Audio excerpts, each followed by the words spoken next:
Saúde a igreja com a paz do nosso Senhor Jesus. Glória a Deus. Que bom que nós estamos juntos, reunidos para a glória do Senhor, para poder adorá-lo ainda mais, para poder ser trabalhado pelo poder da sua palavra. Eu quero convidar cada um dos meus irmãos a abrir a sua Bíblia em Romanos capítulo 3.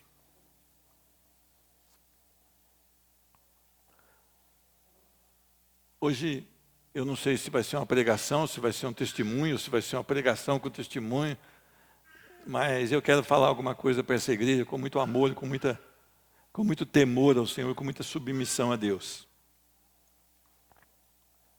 Romanos capítulo 3. Abra a sua Bíblia, deixa ela aí aberta. Eu quero orar mais uma vez. Senhor Deus, nós queremos te louvar porque não são todos que têm o privilégio de estar aqui, meu Deus, reunidos no teu santo nome, com um só propósito, com um só objetivo, de adorar a um Deus que é grande, poderoso, maravilhoso, puro, perfeito, um Deus justo, um Deus íntegro, um Deus reto, um Deus benevolente, um Deus maravilhoso, um Deus que tem os seus olhos sobre todas as partes, Senhor Deus. Um Deus que tem presença em cada centímetro desse mundo, Senhor Deus. E um Deus que diante dessa tamanha grandeza ainda se preocupa com cada um de nós, homens e mulheres, pecadores, imperfeitos, que vivem cada dia pela misericórdia do Senhor, senão estaríamos todos destruídos. Mas, Senhor, nós temos o objetivo de estar desejosos, como disse a nossa irmã, da Tua palavra, de investirmos o nosso tempo de maneira mais coerente com a nossa profissão de fé e de buscarmos o Senhor através da oração e da palavra cada dia mais. Perdoa os nossos pecados, porque temos pecado contra o Senhor, temos andado de uma maneira bastante desordenada na Tua presença e muitas vezes nós temos confiado muito mais na força dos nossos braços do que no Teu poder, na Tua misericórdia e na Tua graça. Senhor Deus, que nós saímos daqui hoje trabalhados pelo poder da Tua palavra, transformados, porque nós não queremos viver ao nosso próprio modelo, mas ao modelo de Cristo Jesus. Então, Senhor Deus, vem com Teu poder e com a Tua misericórdia, nos exorta, nos corrige. Nós sabemos que quando assim o Senhor faz é porque o Senhor ama aquele a quem o Senhor está corrigindo. E nós estamos prontos, Senhor Deus, para receber da Tua correção, no nome de Jesus Cristo. Amém. Meus irmãos, há mais ou menos um mês atrás, eu estava numa reunião, ou vamos dizer, numa reunião de adoração como esta, numa pequena igreja, com mais ou menos 18 pessoas ali adorando ao Senhor, e tivemos momentos de privilégio de estar ali. Mas é interessante, eu tentei lembrar, por todos os meios eu tentei lembrar qual foi o sermão da noite, eu não consegui lembrar, e eu fiquei muito chateado, porque eu não consegui lembrar do sermão daquela noite. E parece que eu estava precisando de alguma coisa naquele culto, e eu não tinha conseguido até o final do sermão. Então, vieram 2 missionários, puxando algumas crianças, da sala de estudo das crianças, e eles vieram, como as nossas crianças aqui, no final do culto, apresentar algo que eles tinham aprendido. E é interessante que aquelas crianças, poucas delas, talvez 4 ou 5 crianças no máximo, o missionário e sua esposa, disse, eles vão apresentar o versículo. E eu estava tão vazio naquela noite, e aquelas crianças disseram, pois todos pecaram e carecem da glória de Deus. Eu fiquei arrepiado agora. Eu senti algo muito bom agora. E eu senti algo muito bom aquele dia. Porque eu precisava de alguma coisa aquele dia. E crianças, talvez no máximo ali 8 anos de idade, vieram. Eu creio que um instrumento do Deus Altíssimo, para colocar o Pedro Nogueira, o irmão Pedro, aonde ele deveria estar. Muitas vezes nós estamos pensando algo a respeito de nós, normalmente algo muito bom a respeito de nós. Muitas vezes nós estamos capacitados por nós mesmos, dizendo que podemos fazer algumas coisas, e nós então saímos da essência da palavra de Deus. E quando eu saí daquele culto, eu falei: pastor,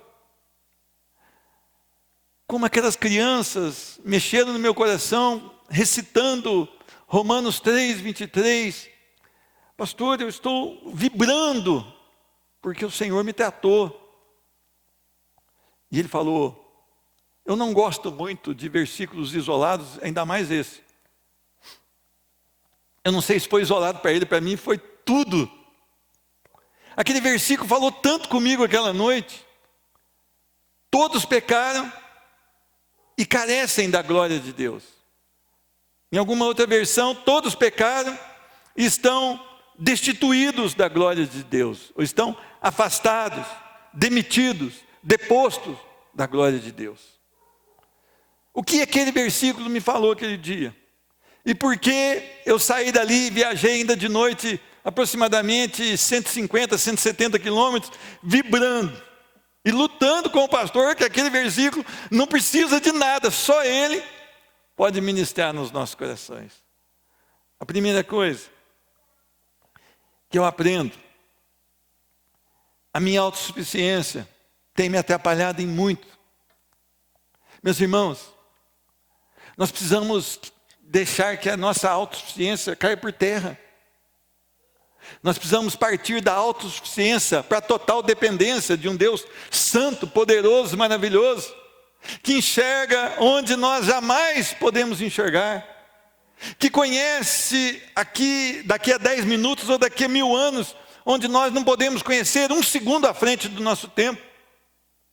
A nossa autossuficiência não serve para nada, a não ser para nos impedir de receber mais de Deus, de ser ministrados pelo poder de Deus.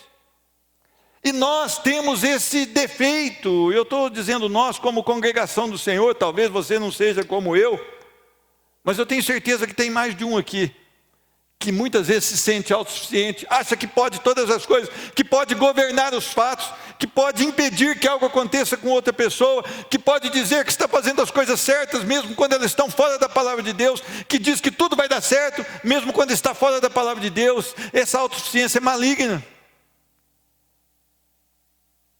Meus irmãos, eu e você precisamos entender uma coisa: se Deus soprar agora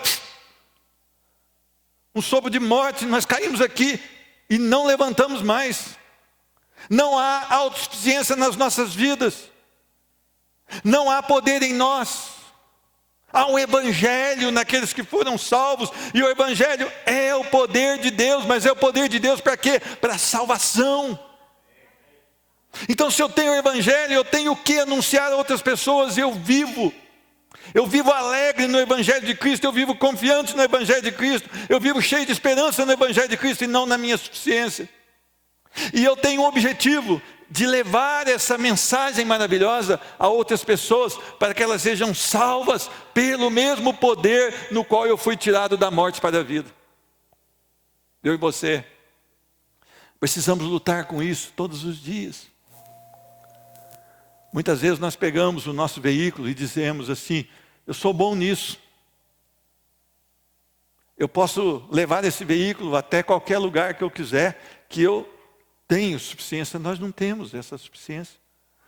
Nós temos que ser dependentes do Senhor. Por isso, quando nós pegamos o nosso veículo, nós temos que falar: Deus, se o Senhor não for comigo, eu não sei o que fazer. Ou melhor, eu não posso fazer nada.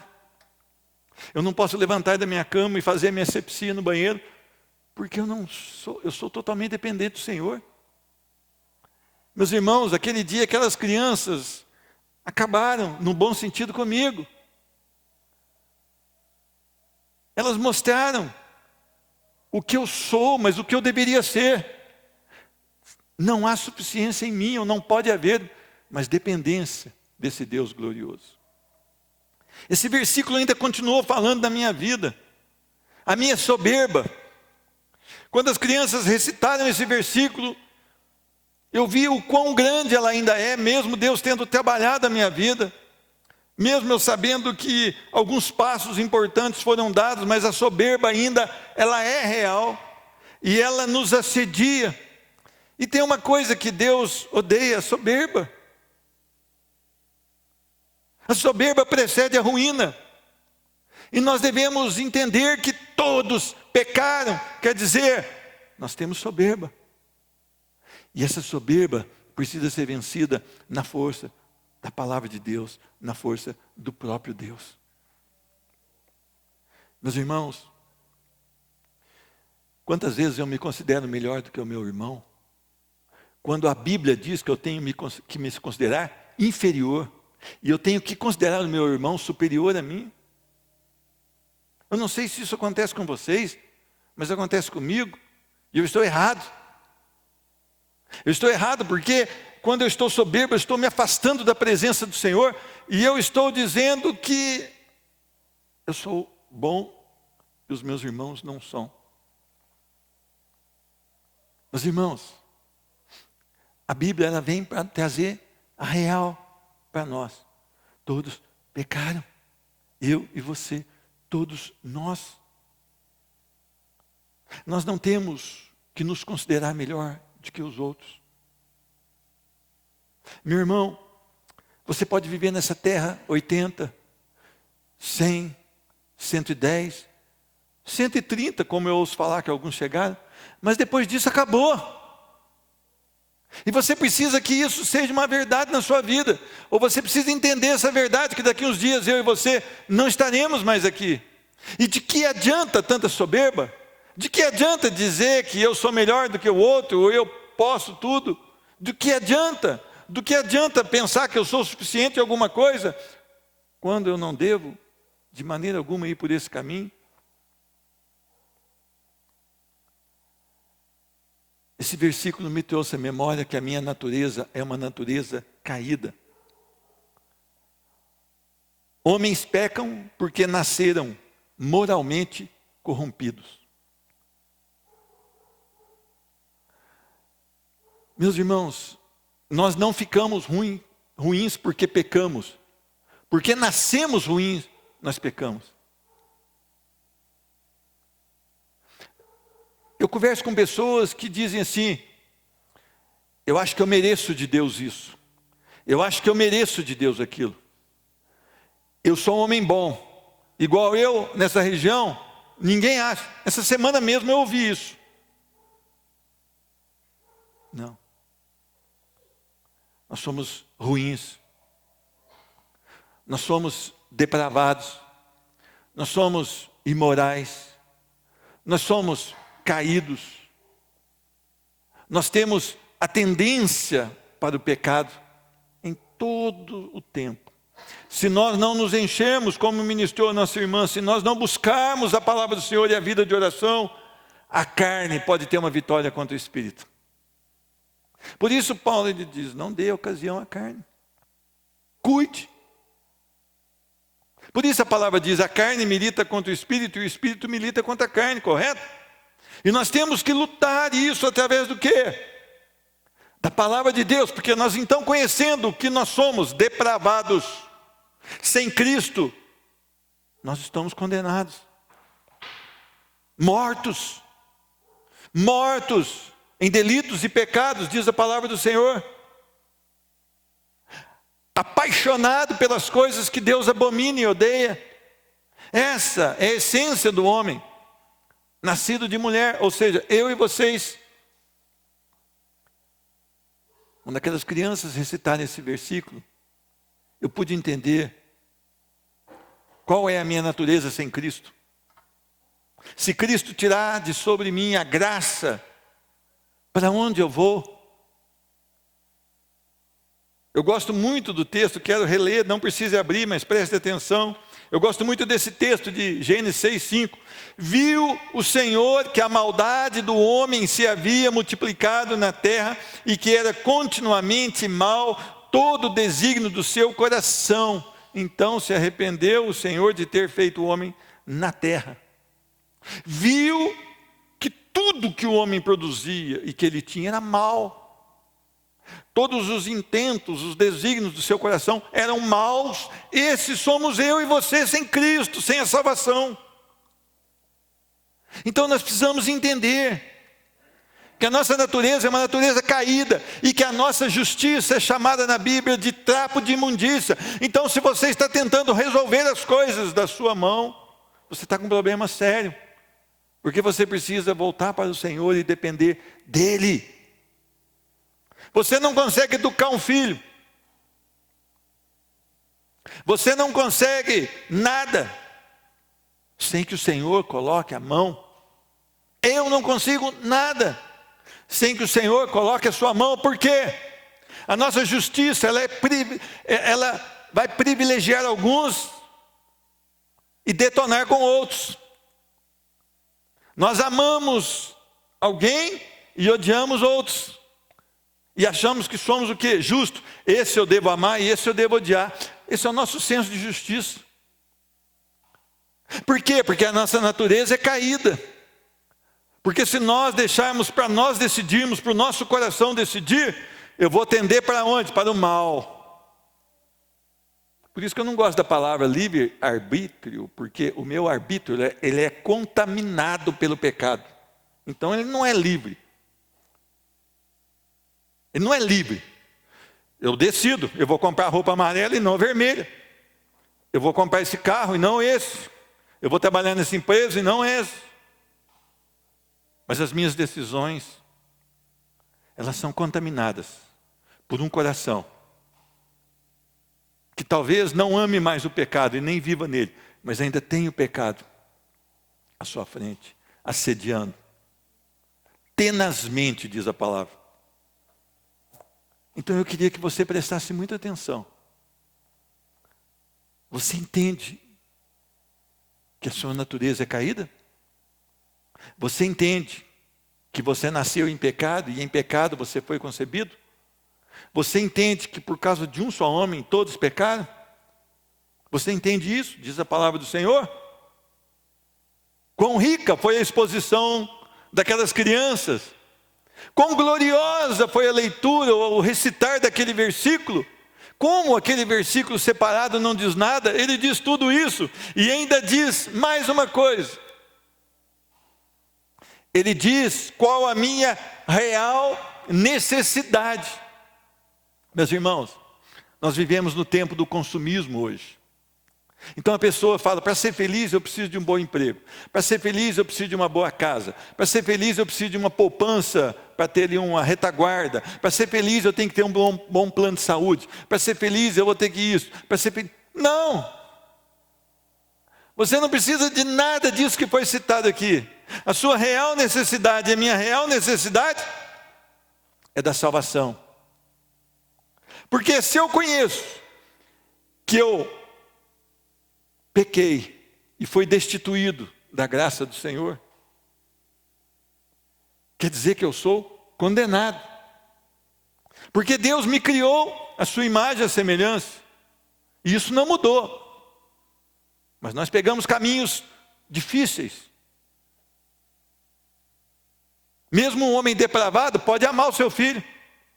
Mesmo um homem caído pode fazer algumas coisas legais e boas. Mas isso não quer dizer que ele não tenha essa real necessidade. A única necessidade do ser humano é, na verdade, de salvação. Meus irmãos, se alguém ler esse versículo e o Espírito Santo tocar no seu coração, alguém que não conhece a Cristo ainda, e o Espírito Santo ministrar no seu coração e ele entender esse versículo, ele vai falar, sou pecador, Deus me expulsou da sua presença, e agora eu preciso voltar ao Senhor, eu preciso de salvação, porque eu estou condenado, porque eu também pequei. Quando a minha mãe faleceu, eu não suportei dar uma palavra, deveria ter dado, mas não suportei, mas eu disse, todos pecaram. Todos pecaram, estão destituídos da glória de Deus. Por quê? Porque muitos entraram aqui aquele dia dizendo que merecem alguma coisa, que Deus deve algum favor a eles, que eles são bons, que eles são o melhor, que eles são honestos, que eles pagam as suas contas em dias. Eu conheço. Isso não quer dizer nada. Isso não tira a depravação do homem. Homens depravados podem fazer coisas legais. Na verdade, há uma necessidade no coração do homem. Por isso os homens estão tão perdidos, porque eles não estão direcionando para a sua real necessidade, por desconhecerem o propósito e a palavra de Deus. Então eles estão tentando buscar o preenchimento dos seus corações no sexo, nas bebidas, nos prazeres, na idolatria, hoje, como é que chama isso? Homossexualismo. Todas essas coisas, na mentira, na ganância. Eles estão tentando encher os seus corações. Hoje o pastor Gerson me falava cedo de uma pessoa. Eu falei, pastor, essa pessoa rica, já foi pega até furtando no São Michel. Rica, foi pega furtando no São Michel. Foi pega com balança enganosa. O fornecedor ia entregar uma mercadoria e falava para essa pessoa da roça, olha, vai pesando aí que eu vou buscar outra caixa. Fazia peso enganoso para prejudicar o fornecedor. Por quê? Porque ele precisa de mais. Já tem, mas ele precisa de mais. Porque ele não tem. Essa palavra, todos pecaram, estão afastados, haverá uma condenação. O justo juiz voltará e condenará, estará separado de Deus por todos sempre.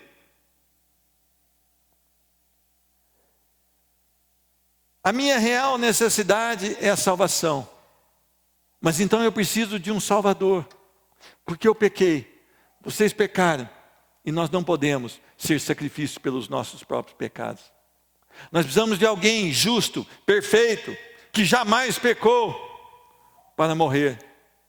E para que Deus aceite esse sacrifício, para que ele suba como aroma agradável e aplaque toda a ira de Deus. Nós precisamos de um Salvador, e o nome desse Salvador é Jesus Cristo, o Rei dos Reis e Senhor dos Senhores. Não há um caminho, não há outra verdade e não há outra vida fora de Cristo Jesus. Irmãos, o centro dessa igreja precisa ser Cristo Jesus. O centro da pregação precisa ser Cristo Jesus. O centro do nosso viver precisa ser Cristo Jesus. O nosso testemunho precisa ser centrado em Cristo Jesus.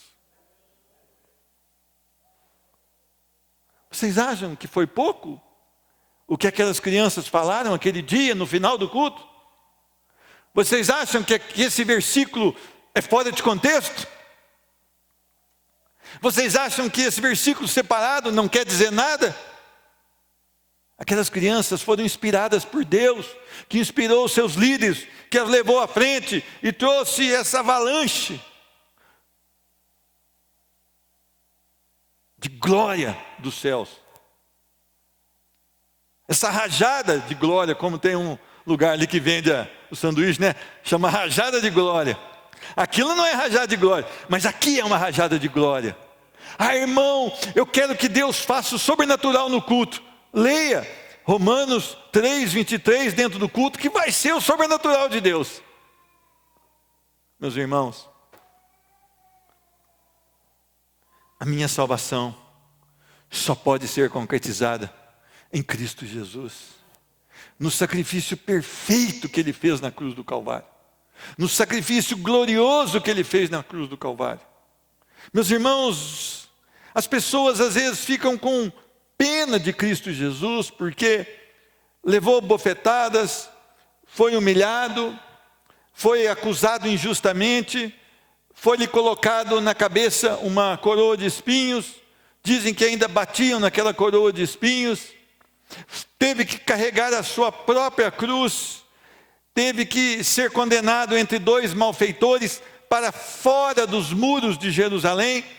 Como a morte de cruz era a morte dos piores, ele foi contado entre os transgressores, diz a palavra em Isaías 53, mas as pessoas têm dó desse tipo de sacrifício, porque desconhecem que o pior na cruz de Cristo foi quando Deus vira as costas e o deixa sozinho. Porque os meus pecados, que nós cometemos ontem e hoje, e que nós certamente cometeremos amanhã, estavam sobre ele naquela tarde.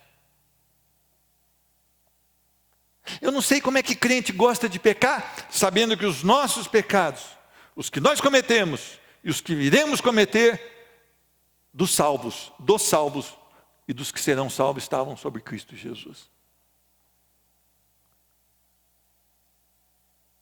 Então eu queria que você repensasse o que esse versículo fala ao seu coração. Romanos, ele tem essa propriedade de dizer quem nós somos, qual que é a nossa sentença e qual que é a única forma de nós termos essa sentença cancelada, mudada, é através de Cristo Jesus. Meus irmãos, aquele sacrifício na cruz do Calvário foi perfeito. E Deus recebe aquele sacrifício. E ele foi aceito. E todo aquele que crer ou que depositar toda a sua confiança em Cristo Jesus e no seu sacrifício e na sua ressurreição, será salvo. Por quê?